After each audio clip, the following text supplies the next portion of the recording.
হাত্তা ইয়ামলাউ মা বাইনা ওয়া বাইনা সামায়েদ দুনিয়া। আমাদের চতুর্পাশে আল্লাহর অসংখ্য ফেরেশতারা এখন হাজির আছে। এরকম যত সুন্নি প্রোগ্রাম আছে, বাতিল প্রোগ্রাম না, ওয়াহাবি প্রোগ্রাম না, সুন্নি প্রোগ্রাম, সুন্নি জলসা, সুন্নি মাজলিস, এগুলোকে পৃথিবীর যেখানেই হবে ফেরেশতারা ঘিরে ফেলে। এই ফেরেশতাদের ডানাগুলো আমাদের মাথার উপর থেকে আসমান ছোঁয়া পর্যন্ত, ফেরেশতাদের ডানা আমাদের মাথার উপর থেকে আসমান পর্যন্ত ঠেক লেগে গেছে। এই রহমতের ফেরেশতা রহমতের ডানা আমাদের মাথার উপর রেখে আমাদের সঙ্গে এখন অপেক্ষা করছে এই জিকিরের মজলিসে। আমরা এখান থেকে ফজর বাদ আল্লাহ হায়াতে রাখলে আর দু চারটা কথা বলে আখেরি মুনাজাত করে বিদায় হয়ে যাব। প্রত্যেকের ঘরে যাব। ফেরেশতারাও আল্লাহ পাকের কাছে রব্বে ইজ্জতের দরবারে যাবে। ফেরেশতারা জিজ্ঞাসা করবে, ফেরেশতাদেরকে আল্লাহ পাক জিজ্ঞাসা করবেন, মিন আয়না জিতুম, হে ফেরেশতারা তোমরা কোত্থেকে এসছো? ফেরেশতারা জবাব দিবে, মাওলা আহলে বাইতের স্মরণে অমুক জায়গায় একটা ওরসে আজিম হয়েছে, জলসা হয়েছে, এরকম পৃথিবীর যেখানেই প্রোগ্রাম হোক সেটার নাম ধরে ফেরেশতারা আল্লাহ পাকের কাছে উপস্থাপন করবে যে মাওলা আমরা ওই জলসা থেকে এসেছি। আল্লাহ পাক বলবেন তারা কি চায়? এই জলসায় যে তারা হাজির হয়েছে, জিকির আজকার করেছে, কোরআন সুন্নাহর আলোচনা শুনেছে, জিকির আজকার করেছে, এগুলো করার পিছনে কি চায় তারা? তো আজকে আমাদের সাথে যে ফেরেশতারা আছেন তারা আমাদের পক্ষ হয়ে আল্লাহ পাকের কাছে কটা কথা বলবেন। আমাদের পক্ষ হয়ে ফেরেশতারা বলবেন, মাবুদ এই প্রত্যন্ত অঞ্চল থেকে লোকজন জড়ো হয়েছে, মাবুদ তোমার সন্তুষ্টির জন্য এখানে একত্রিত হয়েছে।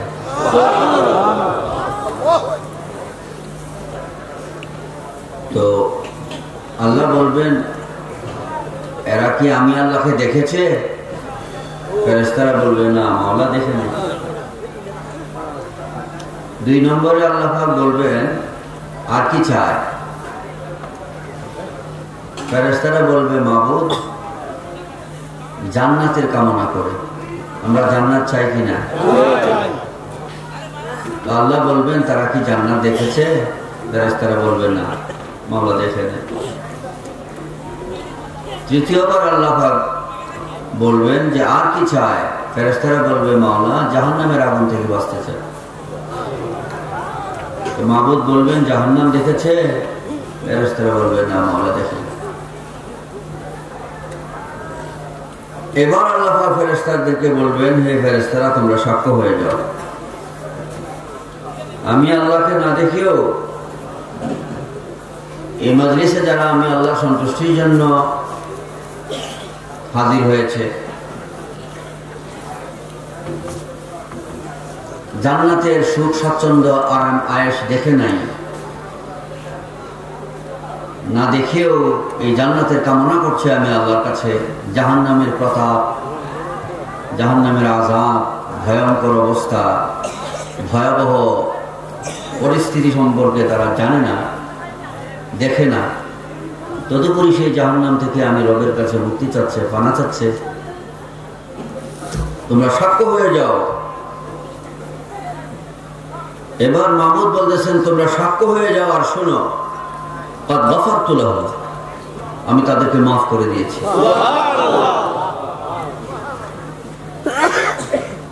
এই নেত্রকোনার জমিনে সত্তরশির জমিনে যারা হাজির হয়েছে আহলে বাইতের স্মরণে, এইভাবে পৃথিবীর যে কোনো মঞ্চে যারা হাজির হয়েছে, কাদ গাফারতু লাহুম, আমি তাদেরকে মাফ করে দিয়েছি। গাফারতু শব্দটা মাদি কারিব, কাদ গাফারতু, এর অর্থ এই না যে আমি আল্লাহ মাফ করব বা করতেছি। করতেছি বললে এটা বর্তমান, করব বললে ভবিষ্যৎ। আল্লাহ পাক বলতেছেন যারা এই মজলিসে হাজির হয়েছে, আসলেই তো উলামায়ে কেরাম থেকে শুরু করে মুহতারাম সামিঈনে কেরাম, আপনারা যারা আছেন সকলেই কত কষ্ট করে হাজার হাজার অর্থ কোরবান করে আজকের এই মজলিসের মধ্যে করোনার মতো একটা ভয়াবহ ব্যাধিকে ভেদ করে, শীতের মতো একটা পরিস্থিতি, করুণ পরিস্থিতিকে অপেক্ষা করে আজকের এই মজলিসে হাজিরা দেওয়া, এটা সত্যিই একটা ইতিহাস যেটা আমাদের আমলনামায় এখন লেখা হয়ে গেছে। আর আল্লাহ পাকের ফরমান, যে মজলিসে যারা হাজির হয়েছে আমি রবের সন্তুষ্টির জন্য, কাদ গাফারতু লাহুম, আমি এই কথা বলছি না যে তাদেরকে মাফ করব বা করতেছি, আমি আল্লাহ ঘোষণা দিলাম যে আমি তাদেরকে মাফ করে দিয়েছি। গুনাহ ছিল কিন্তু এখানে সন্তুষ্টির জন্য এসেছে, আর গুনাহ থাকবে না, আমি তাদেরকে মাফ করে দিয়েছি, বেগুনাহ হয়ে ঘরে ফিরবে। শুধু ওইটুকু বাকি থাকবে, লেনদেন, যেটা বান্দার হোক। আমার কাছে কেহ 50,000, এটা আল্লাহ মাফ করবেন না, এটাকে বান্দা মাফ করতে হবে। যিনি আমার কাছে পায়, যদি আমার ক্ষমতা না থাকে তিনি কাছে মাফ চাইতে হবে, যদি তিনি মাফ দেন। আর ক্ষমতা থাকার পরেও যদি মাফ চায় তাহলে হবে না। কষ্টার্জন করে, কষ্ট করে, টাকা অর্জন করে তাকে পরিশোধ করতে হবে। এই বান্দার হকগুলো ব্যতীত যে গুনাহগুলো আছে, আল্লাহ পাক ফরমান কাদ গাফারতু লাহুম, আমি তাদের সকল গুনাহ মাফ করে দিয়েছি। বেগুনাহ হয়ে যাওয়ার, বেগুনাহ হয়ে মাসুম হয়ে এই মজলিস থেকে ফিরার একটা ব্যবস্থা এই হাদিসের মধ্যে আছে। তারপরে আল্লাহ তাবারাকা ওয়া তাআলা ফরমান ফাআতাইতুহুম মা সাআলু, যে মজলিসের মধ্যে হে ফেরেশতারা তোমরা জিকির করেছ, তারপরে আখরি মুনাজাত করেছো, আমি এই মুনাজাতের মধ্যে যে যা চেয়েছে, যে যা আখিরাত সম্পর্কে, পরপারের নাজাত সম্পর্কে, আমি আল্লাহর সন্তুষ্টির বিষয়ে, আমার দোস্তের সন্তুষ্টির বিষয়ে যে যা চেয়েছে, আতাইতুহুম, আমি তাদেরকে তা দিয়ে ফেলেছি। তাদের জন্য সেটা বরাদ্দ হয়ে গেছে। বরাদ্দ করব, বরাদ্দ করতেছি, একথা আল্লাহ পাক বলেন নাই যে আমি বরাদ্দ করে ফেলেছি, দিয়ে ফেলেছি। একটা জিনিস দিলেন, দুইটা। তৃতীয় নম্বর, মাহবুব ফরমান ওয়াজাতুহুম মিম্মাস্তাজারু, আর এই মজলিসে বসে যারা এই জাহান্নামের আগুন থেকে মুক্তির প্রার্থনা করেছে, আমি তাদের আমলনামায় মুক্ত করে দিয়েছি, সে জাহান্নামের আগুন থেকে মুক্ত, এটা লিখে ফেলেছি। এটাও মঞ্জুর করে দিয়েছি, মঞ্জুর করে ফেলেছি। জাহান্নামের আগুন থেকে মুক্ত হবে, হইতেছে, মুক্ত করব, করতেছি, এই কথা মাহবুব ফরমান নেই। প্রত্যেকটা মাঝে ছিল মাহবুব ফরমান ওয়াজাতুহুম মিম্মাস্তাজারু, যে জাহান্নামের আগুন থেকে, কবরের ভয়াবহ বিপদ থেকে মুক্তির জন্য আমার কাছে চেয়েছে, আমি তাকে মুক্ত করে দিয়েছি। এই যে তিনটা কথা বললেন, ফেরেশতারা আমাদের পক্ষ থেকে 3টা রিপোর্ট দিলেন। আমরা কয়টা জিনিস চাই? ফেরেশতারা আমাদের পক্ষ থেকে বললেন যে মাবুদ, তারা তোমার সন্তুষ্টি চায়, জান্নাত চায়, জাহান্নামের আগুন থেকে মুক্তি চায়। এই 3টা কথার প্রেক্ষিতে আল্লাহ পাকও 3টা জবাব দিলেন যে প্রথমত আমি তাদেরকে মাফ করে দিয়েছি, আর যা চেয়েছে আমলনামায় দিয়ে দিয়েছি, সেটা সে কবরে হাসরে পেয়ে যাবে, আর জাহান্নামের আগুন থেকে মুক্তি প্রার্থনা করেছে, আমি মুক্ত করে দিয়েছি। 3টা সম্পদ আল্লাহ পাক আমাদের জন্য বরাদ্দ করে ফেললেন। 3টা মহাদৌলত আল্লাহ পাক আমাদের জন্য কি করে ফেললেন? বরাদ্দ করে ফেললেন। তো যাদের সামনে ফের বরাদ্দ করলেন তারা কারা? ফেরেশতা। তারা কারা? ফেরেশতা। খুব বুঝবেন, ফেরেশতা হয়রান যে মাবুদ, এই মজলিসের মধ্যে কুমিল্লা থেকে এসেছে, চট্টগ্রাম থেকে এসেছে, কিশোরগঞ্জ থেকে এসেছে, মুন্সিগঞ্জ থেকে এসেছে, ব্রাহ্মণবাড়িয়া থেকে এসেছে, মানিকগঞ্জ থেকে এসেছে, আশুগঞ্জ থেকে এসেছে, তারপরে হবিগঞ্জ থেকে এসেছে, নরসিংদী থেকে এসেছে, এরকম নেত্রকোনা, ময়মনসিংহ, বিভিন্ন এলাকা থেকে মাওলা এই মাহফিলের নিয়ত করে বের হয়েছে। কেহ 10 দিন আগে থেকে, কেহ 5 দিন আগে থেকে, কেহ 3 দিন আগে থেকে, কেহ 1 দিন আগে থেকে, কেহ দুপুর থেকে, কেহ সকাল থেকে, কেহ দুপুর থেকে, কেহ বিকাল থেকে, কেউ বা সন্ধ্যা থেকে ঘর থেকে প্রস্তুতি নিয়ে আসছে যে অমুক জায়গায় একটা মাহফিল হবে, আল্লাহ রাসূলের আলোচনা হবে। সেই মাহফিলে যাব, ওযু গোসল করে, জামা কাপড় পরে, টুপি মাথায় দিয়ে, আতর লাগিয়ে মাহফিলের উদ্দেশ্যে এসেছে। মাওলা, যারা তোমার এই স্মরণের জন্য, তোমার সন্তুষ্টির জন্য, কবরের আযাব থেকে, দুজকের আযাব থেকে বাঁচার জন্য, তোমার সন্তুষ্টি লাভ করার জন্য এবং তোমার সেই জান্নাত লাভ করার জন্য এই বাড়ি থেকে 2-3 দিন যাবৎ প্রস্তুতি নিয়ে আসলো, 4-5 দিন যাবৎ প্রস্তুতি নিয়ে আসলো, বা ঘন্টা 2 ঘন্টা যাবৎ প্রস্তুতি নিয়ে আসলো, কেহ সকালে রওনা দিয়েছে, কেহ বিকালে রওনা দিয়েছে, এইভাবে ধীরে ধীরে যারা মাহফিলে এসছে, মাওলা তাদেরকে তুমি মাফ করে দিয়েছো। তুমি রহমান, তুমি গফুর, তুমি মাফ করে দিয়েছো। তোমার সেই ক্ষমতা আছে, তুমি দাতা, তুমি দিতে পারো। তুমি তাদেরকে জান্নাত দিয়েছো, তুমি দাতা, তুমি দিতে পারো। এটা তোমার জন্য শোভা পায়। মাওলা তুমি দিয়েছো, আমাদের কোনো আপত্তি নাই। কিন্তু মাবুদ, এখানে একটা ঘটনা যে ঘটে গেছে, যে কি ঘটনা? ইয়া আল্লাহ, তুমি যাদেরকে মাফ করেছো তারা তো মাহফিলের উদ্দেশ্যে এসেছে, তোমার সন্তুষ্টির উদ্দেশ্যে এসেছে, জান্নাত পাওয়ার জন্য এসেছে, জাহান্নামের আগুন থেকে বাঁচার জন্য এসেছে। তাদেরকে তুমি যা দিয়েছো, তুমি মাওলা, তুমি মাবুদ, তুমি রহমান, তুমি রাহিম, তুমি দাতা, তুমি দিয়েছো, শুকরিয়া।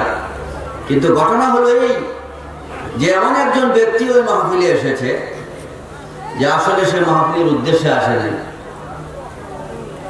সে মাহফিলের উদ্দেশ্যে আসে নাই, সে প্রতিনিয়তই বড় বড় গুনাহ করে বেড়াচ্ছে, প্রতিনিয়তই বড় বড় গুনাহ করে বেড়াচ্ছে, বড় নাফরমান, শক্ত গুনাহগার, বড় ধরনের গুনাহগার। কারণ হাদিস শরীফে আসছে আব্দুন খাত্তাউন, বড় গুনাহগার, অনেক বড় গুনাহগার, এবং প্রতিনিয়তই সে গুনাহ করে বেড়ায়, বড় বড় পাপ করে বেড়ায়। আর সেই লোকটা আজকে কোথাও রওনা করেছে, মাহফিলের উদ্দেশ্যে আসে নাই, মাহফিলের উদ্দেশ্যে রওনা করে নাই। অন্যান্য জনসাধারণ যারা বাড়ি থেকে 2-3 দিন যাবৎ প্রস্তুতি নিয়ে মাহফিলে এসেছে, কেউ সকাল বেলা প্রস্তুতি নিয়ে এসেছে, বিকাল বেলা প্রস্তুতি নিয়ে এসেছে, সন্ধ্যা বেলা প্রস্তুতি নিয়ে এসেছে, এই লোকটা মাহফিলের প্রস্তুতি নিয়ে আসে নাই, সে প্রস্তুতি নিয়েছে অন্য একটা জায়গায় যাবে, এরকম আর একটা গুনার কাজে হয়তো সে অংশগ্রহণ করবে, এই জন্য সেই রাস্তা দিয়ে বেরিয়েছে। প্রতিমধ্যে এই মাহফিলটা পাওয়ার কারণে এখানে কিছুক্ষণের জন্য বসেছে, এই মাহফিলে কিছুক্ষণের জন্য সে বসেছে। আল্লাহ, তুমি তো সবাইকে মাফ করে দিলা, যাদেরকে মাফ করে দিয়েছো এটা তাদের হক, কারণ তারা মাফের জন্যই এসেছে। মুক্তির জন্যই এসেছে, কিন্তু ওই ব্যক্তিটা তো মুক্তির জন্য আসে নাই। তার কি অবস্থা হয়? এবার আল্লাহ তাবারাকা ওয়া তাআলা জবাব দেন, ফায়াকুল ওয়ালাহু গফারতু। আল্লাহ পাক ফরমান, হে ফেরেশতারা, যে ব্যক্তিটা মাহফিলের উদ্দেশ্যে আসে না, মাহফিলের উদ্দেশ্যে আসে নাই, জিকিরের উদ্দেশ্যে আসে নাই, মুক্তির উদ্দেশ্যে আসে নাই, নাজাতের উদ্দেশ্যে আসে নাই, কিন্তু এই মাহফিলটার মধ্যে কিছুক্ষণের জন্য জিকিরকারীদের সঙ্গে বসেছে, আমি তাকেও মাফ করে দিয়েছি। মাহবুব ফরমান, জানো আমি তাকে কেন মাফ করেছি? আমি কেন তাকে মাফ করেছি? আল্লাহ পাক ফরমান, হুমুল কওমুল লা ইয়াশকা বিহিম জালিসুহুম। আল্লাহ পাক ফরমান, এখানে যারা জিকিরকারী ছিল, জিকির করেছিল, এই জিকিরকারীদের মধ্যে তো আমরা যারা এখানে জিকির করেছি, কিছুক্ষণ কোরআন সুন্নাহর আলোচনা করেছি, জিকির করেছি, আমাদের মধ্যে এরকম অনেক লোক আছে, কিছু পড়াশোনা জানি, আবার অনেকে আছে কিছু পড়াশোনা কম জানি, আছে না?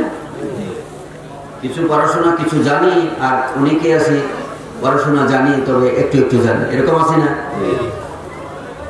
এরকম আছে, কারোর মধ্যে একটু আমল বেশি, কারোর মধ্যে একটু আমল কম, এরকম সব ধরনের মানুষ মিলিয়ে গেলে আমরা আছি কিনা?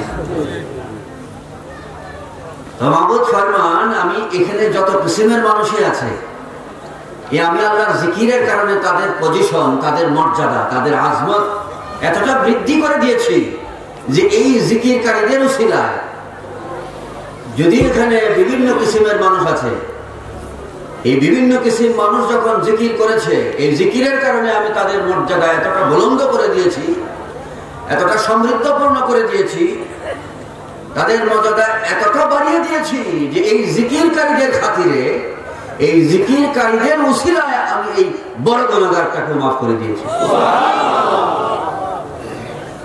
দেখেন, আমরা সাধারণ মানুষ না, খুব বুঝবেন আমরা কি সাধারণ মানুষ।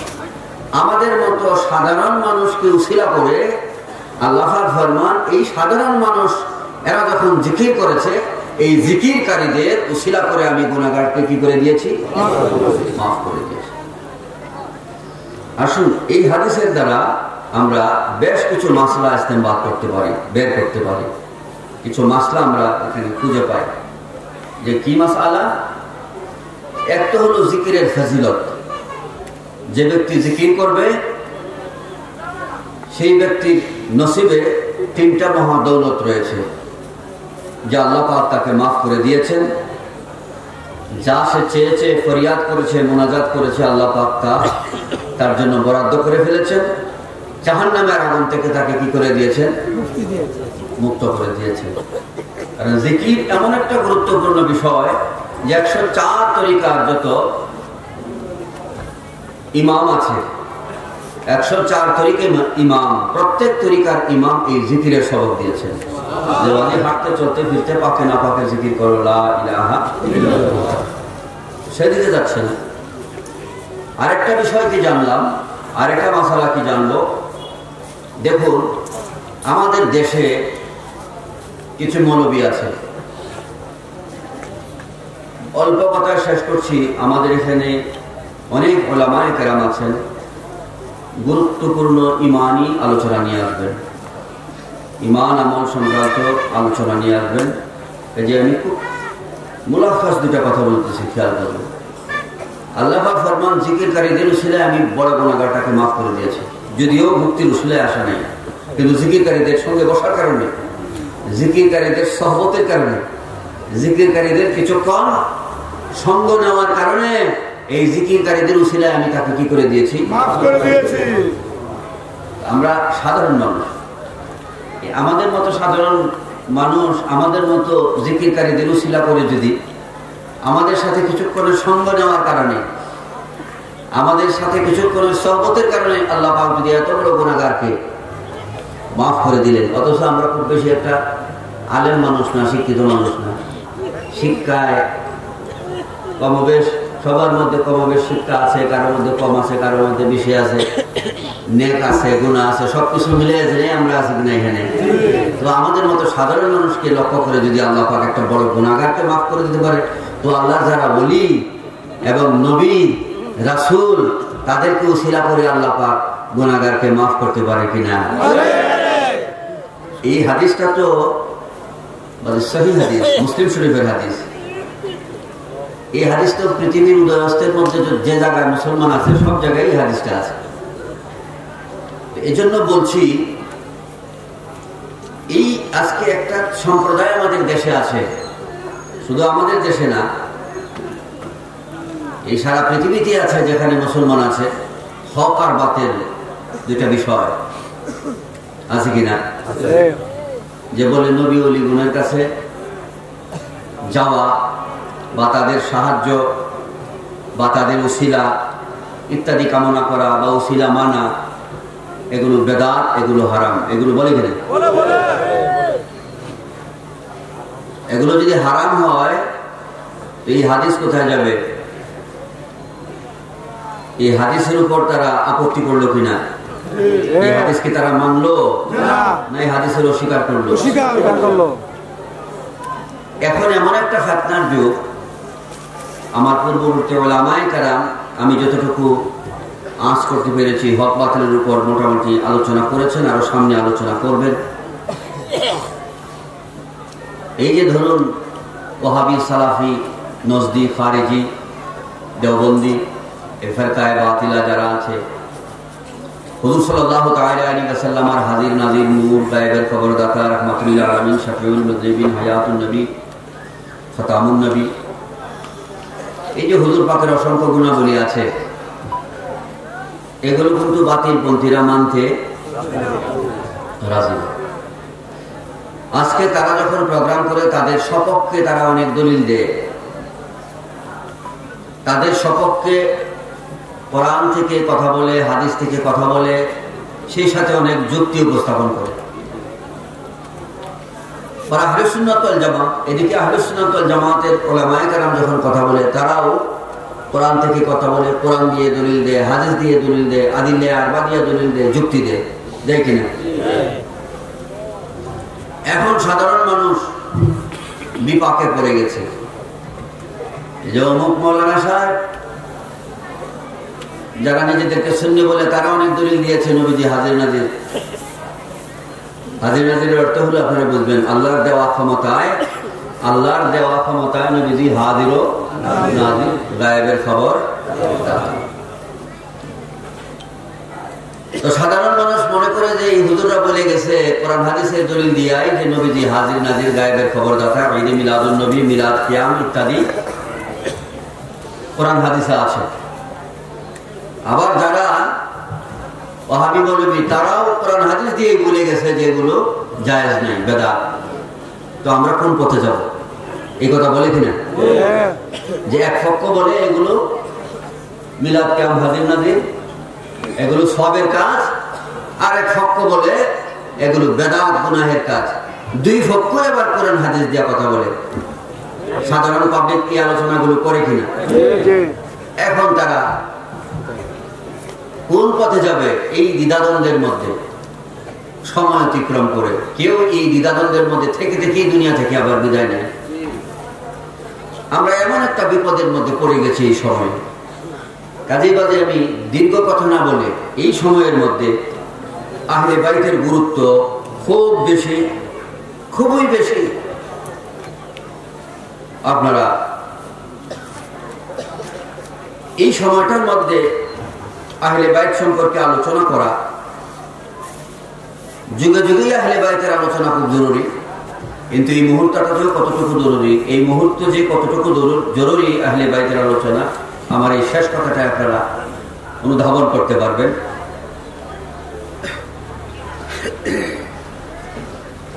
হুজুর সাল্লাল্লাহু তাআলা আলাইহি ওয়া আলিহি ওয়া তাসলিম ফরমান, নবীজি ফরমান যে কোন মানুষ যখন অমাবস্যায়, অমাবস্যার সময় কি আলো থাকে না, অন্ধকার দেখায়, অন্ধকার দেখায়। তো মানুষ যখন অন্ধকারে হাঁটাচলা করলে তার জন্য একটা বিপদ হয়। যে কিরকম বিপদ? অন্ধকারে যদি সে হাঁটে তো যে কোনো সময় পড়ে যেতে পারে। অন্ধকারে হাঁটলে যে কোনো সময় সে পড়ে যেতে পারে, গর্তে পড়ে যাবে বা কোনো হিংস্র প্রাণীর মুখোমুখি হয়ে যাবে, সাপ বিচ্ছু তাকে আঘাত করতে পারে। এরকম কিছু ভয় আছে কিনা অন্ধকারে চললে? আছে কিনা বলেন বাজে? তো হুজুর সাল্লাল্লাহু তাআলা আলাইহি ওয়া আলিহি ওয়া তাসলিম ফরমান, অন্ধকারে কোনো ব্যক্তি যদি চলে তো অন্ধকারে পড়ে যেতে পারে, হাত পা ভেঙে যেতে পারে, অথবা সাপের মুখে সে পড়ে যেতে পারে, হিংস্র কোনো প্রাণীর মুখেও সে পড়ে যেতে পারে। কিন্তু আকাশে যদি সূর্য থাকে তাহলে এই ভয়গুলো তার থাকবে, অথবা যদি তারকা থাকে তাহলে এই ভয়গুলো থাকবে, প্রখর চাঁদের আলো থাকে তাহলে এই ভয়গুলো থাকবে থাকবে না। এ কথাটাই হুজুর সাল্লাল্লাহু তাআলা আলাইহি ওয়াসাল্লাম একটা দৃষ্টান্ত দিয়েছেন যে আন-নুজুমু আমানুন লি আহলিল আরদি মিনাল গারাক ওয়া আহলি বাইতি আমানুন লি উম্মতি মিনাল ইখতিলাফ। হুজুর সাল্লাল্লাহু তাআলা আলাইহি ওয়াসাল্লাম ফরমান যে আকাশের আলো, চন্দ্রের আলো, তারকার আলো, এগুলো আলোর দ্বারা, এই আকাশের আলোর দ্বারা জমিনের বিপদ যেভাবে দূর হয়, অর্থাৎ একটা মানুষ গর্তের মধ্যে পড়ে সে অ্যাক্সিডেন্ট করবে না, বা সাপের মুখে পড়বে না, বা হিংস্র প্রাণীর মুখে পড়বে না, পরে তার একটা বিপদ ঘটাবে না, বিপদ থেকে রক্ষা পাবে যেভাবে আকাশের আলো দিয়ে, সেইভাবে আখিরি জামানায় যে ফিতনা আসবে, যে মানুষ বলবে কোনটা সত্য, আমরা কোন পথে যাব, এই হুজুর বলে দলিল দিয়া, সেই হুজুর বলে দলিল দিয়া, এই সময় আমি কোন পথে যাব, এটার মীমাংসা আল্লাহর হাবিব নবী করিম রউফুর রহিম নিজে দিচ্ছেন। এটার মীমাংসা মুহাম্মদুর রাসূলুল্লাহ সাল্লাল্লাহু তাআলা আলাইহি ওয়াসাল্লাম নিজে দিচ্ছেন যে এরকম ভয়াবহ ফিতনা যখন দেখা যাবে, যে ঈমান নিয়ে তামাশা হবে, যে মানুষ চিন্তা করবে এখন আমরা কোন পথে যাব, এটাই তো তার জন্য বড় বিপদ। কারণ সে যদি সঠিক পথ না ধরে কুপথে সে মারা যায়, বিপথে সে মারা যায়, সে বদ আকীদাধারী ব্যক্তি হয়ে মারা যায়, তাহলে তার সারা জনম বিফল হবে। কবরের আযাব আর জাহান্নামের আযাব তার সঙ্গে হয়ে যাবে। কাজেই তার সঠিক পথ পাওয়াটা আর না পাওয়াটা, এই দুইয়ের মধ্যে থাকা একটা বড় বিপদ। বলেন বিপদ কিনা? যে আমি কোন পথে যাব, কোন রাস্তায় যাব। তো হুজুর সাল্লাল্লাহু তাআলা আলাইহি ওয়াসাল্লাম ফরমান, আকাশের আলো দিয়ে মানুষ যেরকম জমিনের বিপদ থেকে নিজেকে বাঁচাইতে পারে, আখিরি জামানায় যে ব্যক্তি এই আকীদার বিপদ থেকে কোন পথটা সঠিক, কোন পথটা বেঠিক, কোনটা নাজাতের রাস্তা, কোনটা জাহান্নামের রাস্তা, এটাকে যাচাই করার জন্য সহজ একটা পথ হলো আমার আহলে বাইত। যে ব্যক্তি আমার আহলে বাইতকে ধরে রাখবে সে নিঃসন্দেহে জান্নাতি।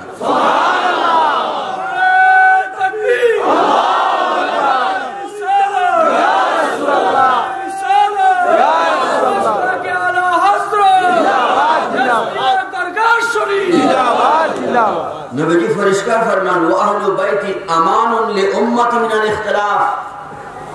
যুগে যত ধরনের ইখতিলাফ থাকুক না কেন, এই সমস্ত বিভ্রান্তি থেকে আমার উম্মতকে আমান করবে, আমান মানে কি, নিরাপদ করবে, বাঁচাবে আহলে বাইত। আহলে বাইতের দামান যারা ধরে রাখবে এরাই হল হকপন্থী।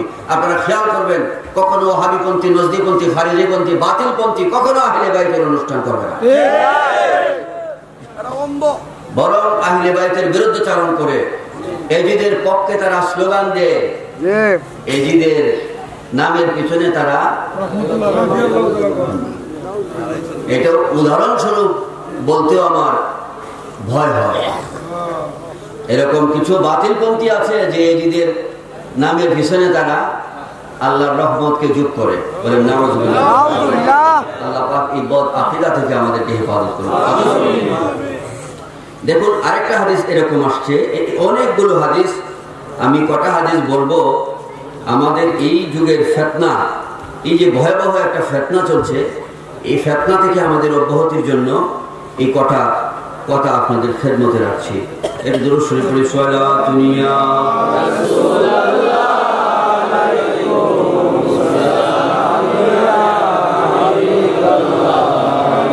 আলাইকুম সালাতুন ইয়া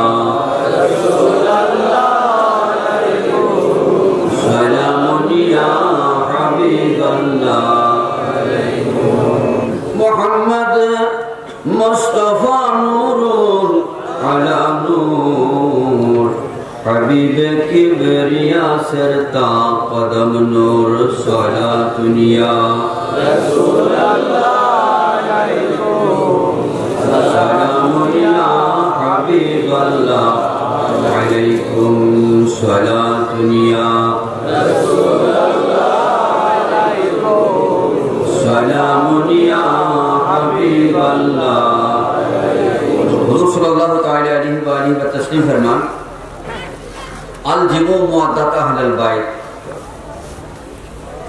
তোমরা আমার আহলে বাইতকে শক্ত করে ধরে রাখো আখাযা ইয়াখুযু মানে ধরা সাধারণভাবে ধরা যেরকম আমি এটা ধরেছি আর আল জিমু মানে শক্ত করে ধরা যাতে এমন শক্ত করে ধরা যাতে হাত থেকে না ছুটে এখানে প্রায় 36টার মতো হাদিস আছে এর অর্থ এই না যে 36টা হাদিস সীমাবদ্ধ আমার সামনে যে কটা হাদিস আছে এটা বলছি আর কি 36টার মতো হাদিস আছে যে এই ফিতনার যুগে ভয়াবহ ফিতনা থেকে বাঁচার জন্য আহলে বাইতকে ধরে রাখো সুবহানাল্লাহ শেষ কথাটা বলছি হুজুর পাক বলছেন কেমন ধরে রাখো আল জিমু খুব শক্ত করে ধরে রাখো এমন ভাবে ধরবা যে আহলে বাইতের জান্ডা থেকে আহলে বাইতের দামান থেকে যেন কোন অবস্থায় তুমি পৃথক না হও এই জান্ডার উপর থেকে আহলে বাইতের দামান ধরা অবস্থায় যেন তোমার মৃত্যু হয় সুবহানাল্লাহ হুজুর পাক ফরমান আল জিমু মুআদ্দাতা আহলুল বাইত তুমি আহলে বাইতের মহব্বতকে এমন ভাবে দিলের মধ্যে ধারণ করো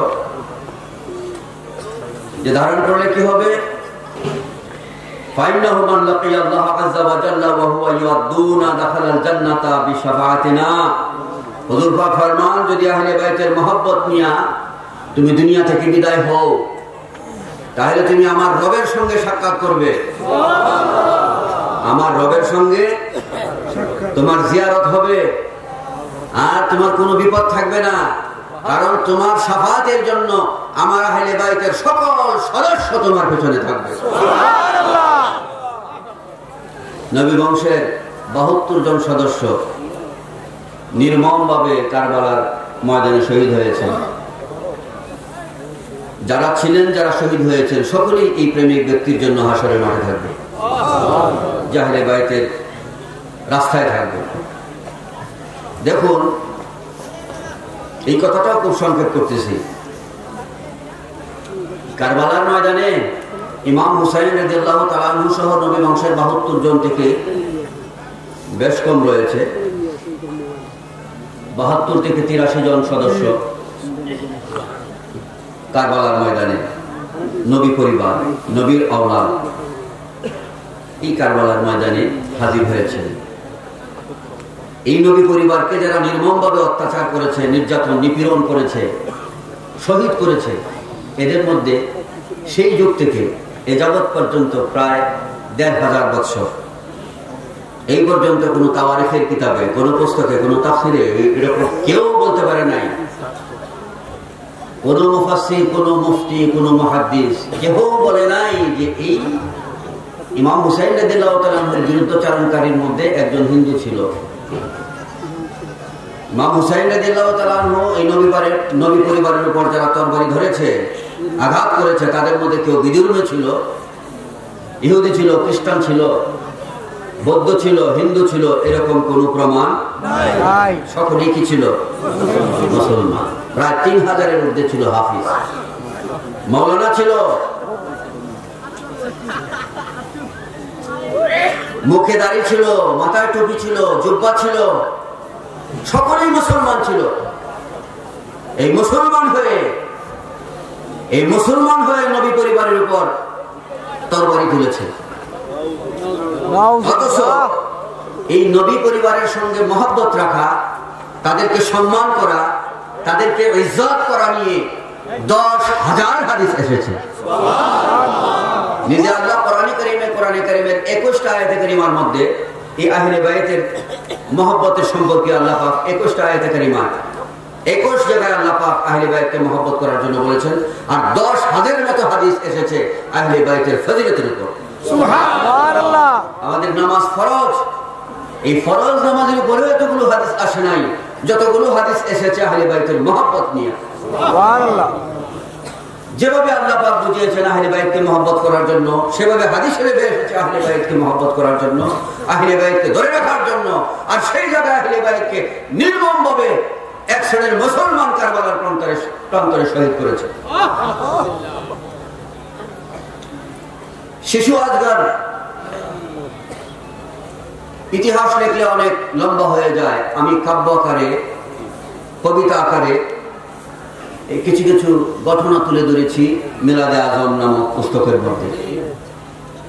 তিনি যখন তৃষ্ণায় চটপট করতেছিলেন, মুখের জিহ্বা বারবার বেরিয়ে আসছে, আর চোখ ঘুরাইতেছে, হাত পা টানা দিচ্ছে, খেচুনি আসছে এক ফোঁটা পানির জন্য। পানি নাই, ফোরাত নদী এদিকে বন্ধ করে রেখেছে সেনাবাহিনী দ্বারা, অবরুদ্ধ করে রেখেছে। পানির জন্য এই শিশু বাচ্চা চটপট করছে। 2 দিন হয়ে গেল, কারো মুখে পানি নেই। সকিনা রাদিয়াল্লাহু তাআলা আনহা তিনি বললেন ইমাম হুসাইন রাদিয়াল্লাহু তাআলা আনহুকে যে আপনি যদি এই শিশু বাচ্চাটাকে, আমরা তো পানি পাচ্ছি না, কমপক্ষে এই শিশু বাচ্চাটা চটপট করছে, মৃত্যু যন্ত্রণায় কাতরাচ্ছে, আপনি তাকে একটু বাহিরে নিয়ে যান, হয়তো তাকে দেখে একটু মায়া হবে, এক ফোঁটা পানি তার মুখে দিবে। ইমাম হুসাইন রাদিয়াল্লাহু তাআলা আনহু বললেন যে না, এদের অন্তরে দয়া হবে না, এরা আমাদের রক্ত চুষার জন্য এসছে, এদের মায়া হবে না। কিন্তু সকিনা রাদিয়াল্লাহু তাআলা আনহা বললেন যে না, আপনি নিয়ে যান, দয়া হতে পারে। তীরের আঘাত, বল্লমের আঘাত, তরবারির আঘাত, শেষ পর্যন্ত ইমাম হুসাইন রাদিয়াল্লাহু তাআলা আনহুর দেহ মুবারক থেকে মাথা মুবারককে আলাদা করে তিনি কে জমিনে শোয়া ঘোড়ার, আরব দেশের ঘোড়ার, যে সমস্ত ঘোড়া ব্যবহার করতো যুদ্ধের জন্য, দৌড়ের জন্য, ওই সমস্ত ঘোড়ার পায়ের নিচে লোহার পাত সেট করা থাকতো, লোহার পাত থাকতো। লোহার পাত বিশিষ্ট ঘোড়া দিয়া ইমাম হুসাইন রাদিয়াল্লাহু তাআলা আনহুর দেহ মুবারকের উপর লম্প দেওয়া হয়েছে।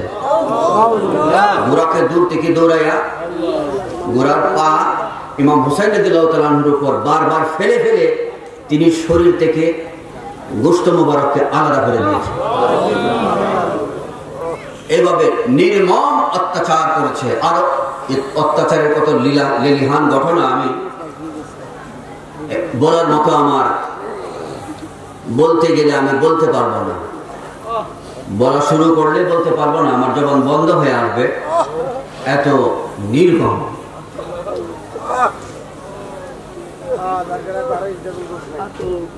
নির্মম অত্যাচার যারা করেছে এত মুসলমান, সেই মুসলমান এখনো আছে যারা ইমাম হুসাইন রাদিয়াল্লাহু তাআলা আনহু, আলে রাসূল, আহলে বাইতকে মহব্বত করা, তাদেরকে তাজিম করা, সম্মান করা সম্পর্কে কোরআন কারীমের আয়াত এসেছে, 10,000 হাদিস এসেছে।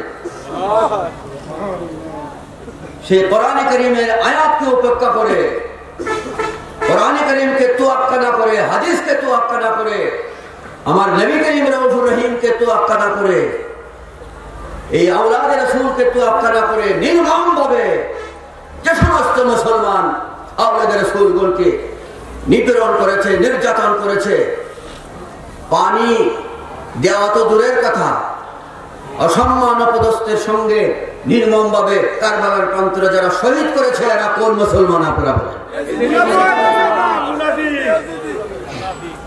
এই এজিদি মুসলমান, এই মুনাফিক মুসলমান এখনো আমাদের এই বাংলার জমিনে আছে।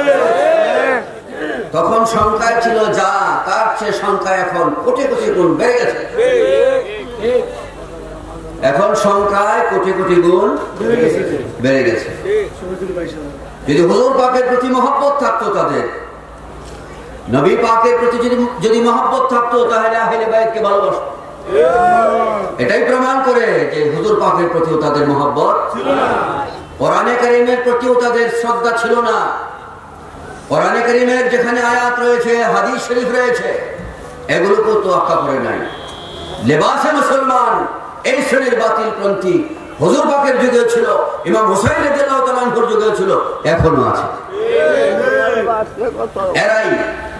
এরাই দেখবেন কখনো বিভিন্ন জলসা করবে, বিভিন্ন কালেকশনের মাহফিল করবে, বিভিন্ন প্রতিষ্ঠান উন্নয়নমূলক মাহফিল করবে, কিন্তু আলে রাসূলের শানে, আহলে বাইতের শানে কোনো প্রোগ্রাম মাহফিল তারা করবে না।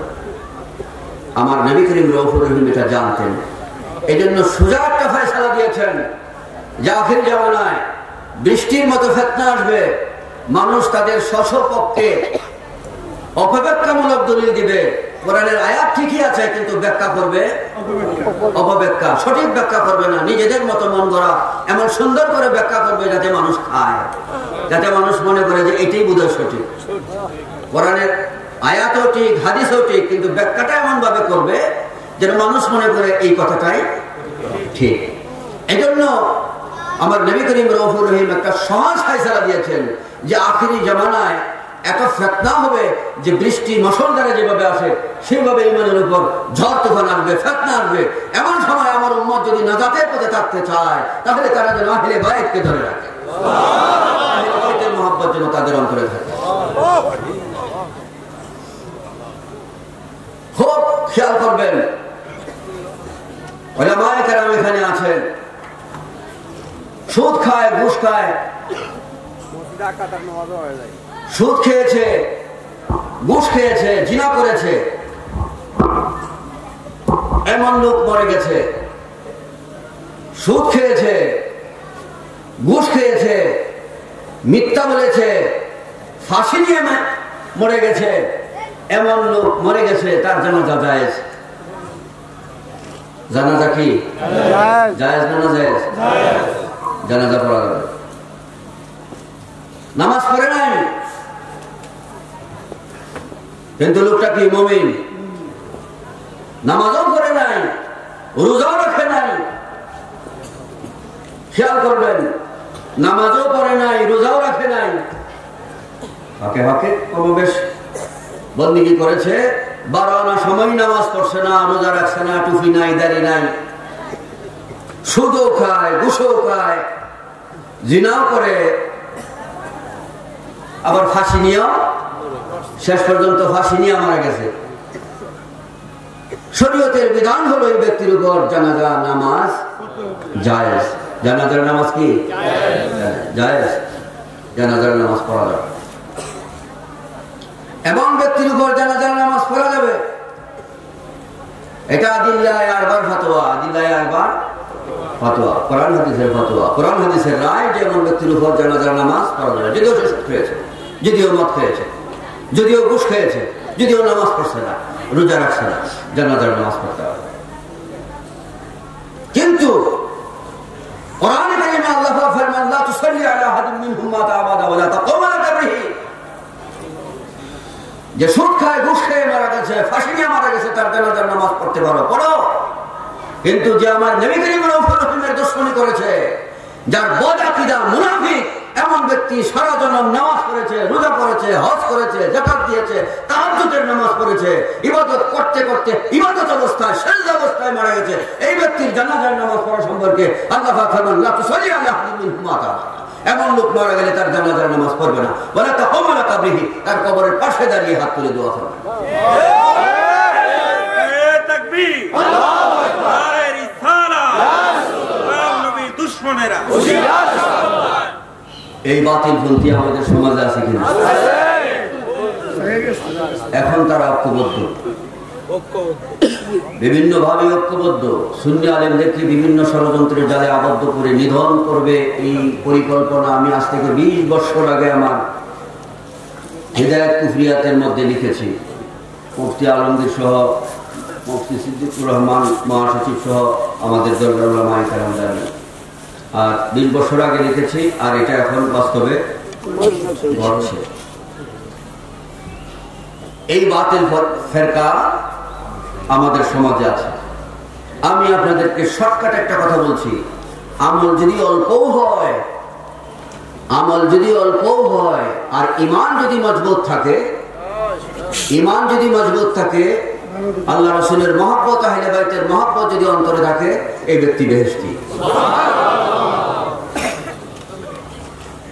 আর আহলে বাইতের মহব্বত নাই, ঈমান নাই, আল্লাহ রাসূলের মহব্বত, আহলে বাইতের মহব্বত অন্তরে নাই, কিন্তু ইবাদত জমিন থেকে শুরু করে আসমান ছোঁয়া আছে, সে জাহান্নামী। এই দুই লাইনের উপর ওয়াজ করলে দলিল দিয়া 10 ঘন্টা ভরা যাবে, কিন্তু সার কথা এটাই যে আমল আছে, মহব্বত নাই, জাহান্নামী। কিন্তু মহব্বত আছে, আমল নাই, আমল কম, কিন্তু সে জান্নাতি। ধরেন আমল নাই, আমল না থাকার জন্য শাস্তি ভোগ করবে, আর আল্লাহ যদি চায় মাফ করে দিবে। আল্লাহ মাফ করতে পারে কিনা? আল্লাহ যদি চায় তো মাফ করে দিতে পারবে, মাফ করে দিবে, কিন্তু সে জান্নাতি হবে। কি জান্নাতি হবে? সে চিরস্থায়ী জান্নাতি হবে। কিন্তু ইবাদত আছে, আমল আছে, মহব্বত নাই, ঈমান নাই, আহলে বাইত নাই, সে চিরস্থায়ী জাহান্নামী। চিরস্থায়ী জাহান্নামী, তার জন্য আর কখনো জান্নাত পাওয়ার আশা নাই। এই বিষয়টা আমাদের খেয়ালে রাখতে হবে। ঈমান নিয়ে যখন আমরা জিকির করব, আহলে বাইতের মহব্বত নিয়ে যখন জিকির করব, আহলে হকের উপর, হক জামাতের উপর যখন থাকবো, আহলে সুন্নাত ওয়াল জামাতের উপর থাকবো। আহলে সুন্নাত ওয়াল জামাত বলতে এখন আপনারা আবার ভুল বুঝবেন না, এখন উনি কি নিজেদেরকে খাঁটি সুন্নি হিসাবে দাবি করে, খাঁটি সুন্নি দাবি করে। তো খাঁটি সুন্নি যারা দাবি করে তাদেরকে আবার একটু টেস্ট ইনজেকশন আছে। খাঁটি সুন্নি তো দাবি করেছ, তো বলো হুজুর পাকের হাজির নাজির সম্পর্কে আকীদা কি, নবীজির গায়েব সম্পর্কে আকীদা কি, নূর সম্পর্কে আকীদা কি, তখনই বোঝা যাবে সে আসল সুন্নি না নকল সুন্নি। আহলে সুন্নাত ওয়াল জামাতের আকীদাগুলো আমাদের খেয়াল রাখতে হবে। আল্লাহর নবী হায়াতুন নবী, আল্লাহর দেওয়া ক্ষমতায় হাজির ও নাজির, গায়েবের খবরদাতা। এই সমস্ত আকীদা যাদের মধ্যে আছে, হুজুর পাকের তাজিম যাদের মধ্যে আছে, কারণ আল্লাহ পাক কোরআনে কারীমে ফরমান ওয়া তুআযিরুহু ওয়া তুওয়াক্কিরুহু ওয়া তুসাব্বিহুহু বুকরাতাও আছে। আগে নবীর ইজ্জত করো, মহব্বত করো, সম্মান করো, তারপরে ইবাদত করো। কে বলছেন? আল্লাহ। সাহাবায়ে কেরামের মধ্যে এই আমলটা ছিল, আগে মহব্বত, আগে ইজ্জত, তারপরে ইবাদত। তো ওদের মধ্যে দেখবেন আগে ইবাদত, পরে ইজ্জত। কাজী হুজুর সাল্লাল্লাহু তাআলা আলাইহি ওয়াসাল্লামকে সর্বগুণে মহব্বত যারা করবে, আহলে বাইতকে যারা গ্রহণ করবে, এরাই হলো আহলে সুন্নাত ওয়াল জামাত। সেই সাথে হুজুর পাকের যত গুণাবলী আছে, হাজির নাজির, নূর, মিলাদুন নবী, এই সমস্ত গুণ সহ, শান সহ, তাজিম সহ যারা হুজুর পাককে মানবে, এরাই হলো আহলে সুন্নাত ওয়াল জামাত। এই জামাতের উপর যে ব্যক্তি নেক কাজ করবে, আল্লাহর ওলি হয়ে জিন্দেগি করবে, ওলি হয়ে কবরে যাবে, কবর বেহেশতের বাগান হয়ে যাবে। আর যেন আমাদেরকে আহলে সুন্নাত ওয়াল জামাতের সামিয়ানার নিচে অবস্থান করে জিন্দা অবস্থায় বেহেশতি জীবন নিয়ে কবরে যাওয়ার তৌফিক দান করুন। আমি বলছিলাম 3টা পুরস্কার আমরা আজকের এই মাহফিল থেকে, আল্লাহর পক্ষ থেকে পেয়ে গেলাম। একটা হলো এই মাহফিলে যারা আল্লাহর সন্তুষ্টির জন্য আহলে বাইতের এই প্রোগ্রামে হাজির হয়েছি, আল্লাহ পাক আমাদের গুনাহ মাফ করে দিয়েছেন। বলি আলহামদুলিল্লাহ, সুবহানাল্লাহ ওয়া বিহামদিহি, আল্লাহ পাক আমাদের মনের বাসনা কবুল করে দিয়েছেন। আল্লাহ পাক আমাদেরকে জাহান্নামের আগুন থেকে মুক্ত করে দিয়েছেন। আল্লাহ পাক যেন আমাদেরকে এই মজলিস থেকে জান্নাতি জীবন নিয়ে বিদায় হওয়ার তৌফিক দান করেন। এই হাদিসের দ্বারা এখানে আমরা যারা আছি বেগুনাহ, এই মজলিস থেকে বেগুনাহ হয়ে বিদায় হব। আল্লাহ পাক যেন এই অবস্থায় আমাদেরকে জিন্দেগি করার তৌফিক দান করেন। এজন্যই কোরআনে কারীমে আল্লাহ পাক ফরমান আল্লাযীনা আমানু ওয়া কানু ইয়াত্তাকুন। এজন্যই হাদিস শরীফে আসছে এটা বেহেশতের বাগান। আর বেহেশতের বাগানে যারা আসে বেহেশতি হয়ে বিদায় নেয়। বেহেশতের বাগানে আসবে কিন্তু বেহেশতি হবে না, এটা তো হয় না। এটা বেহেশতের বাগান, বেহেশতি হয়ে আল্লাহ পাক আমাদেরকে বিদায় দিবেন। মাবুদ আমাদের সকলকে কবুল করুন, আমিন। বাজি উলামায়ে কেরাম আছেন, পর্যায়ক্রমে গুরুত্বপূর্ণ আলোচনা আপনাদের সামনে রাখবেন। আমি আপনাদের কাছে অনুরোধ করে যাব, আপনারা ধৈর্য সহকারে আলোচনাগুলো শুনবেন। একজন আলিম যত বড়ই বেশি কথা বলুক না কেন, বড় জ্ঞানের অধিকারী হোক না কেন, কখনো পূর্ণাঙ্গ আলোচনা একজন আলেমের দ্বারা সম্পন্ন হয় না। এক একটা ফুলের মধ্যে এক এক ধরনের সুঘ্রাণ থাকে, সব কটা সুঘ্রাণে আমরা সমৃদ্ধ হব। এই জন্য মনোযোগ সহকারে আমরা শুনব। আর আপনারা অনেক কষ্ট করতেছেন, মুহতারাম উলামায়ে কেরাম এবং আশিকানে মুস্তাফা, সেই দিন থেকে আজ অবধি আপনারা কষ্ট করে আসছেন, বাড়ি থেকে বিভিন্ন এলাকা থেকে কষ্ট করে। আমরা সেরকম বসার উপযুক্ত পরিবেশ এবং খানাপিনা থেকে শুরু করে সব তো আপনাদের আয়োজন, তো যেভাবে যেটা প্রয়োজন সেটা আমাদের দ্বারা হচ্ছে না। আপনারা ক্ষমা সুন্দর দৃষ্টিতে দেখবেন। আহলে বাইতের সদকায়, আহলে বাইতের এই কষ্ট যেন আল্লাহ পাক আহলে বাইতের সদকায় আমাদেরকে কবুল মঞ্জুর করে নেয়। আমিন। থেকে জান্নাতি জীবন নিয়ে ঘরে ফেরার তৌফিক দান করেন। আমিন।